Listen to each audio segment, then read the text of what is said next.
প্রতিটা যুবককে যেন আল্লাহ ডাক দিয়ে বলে, যুবক গতকালকেও এক ওয়াক্ত নামাজ পড়লাম, আজও পড়তে না, আমি মালিকের একটা সেজদা দিতা না?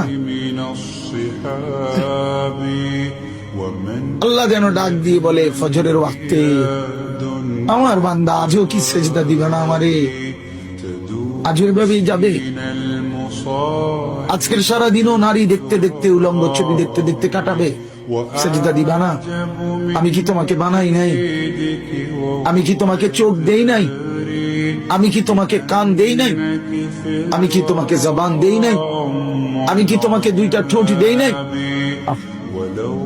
ইয়া আইয়ুহাল ইনসানু মা গাররাকা বিরাব্বিকাল কারীম।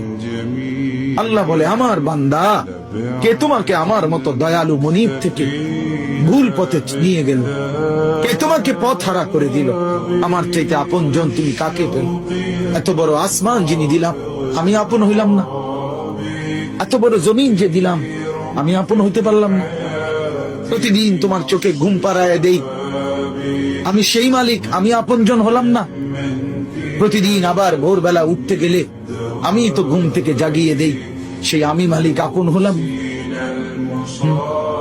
বলেন না বাপ, বলেন।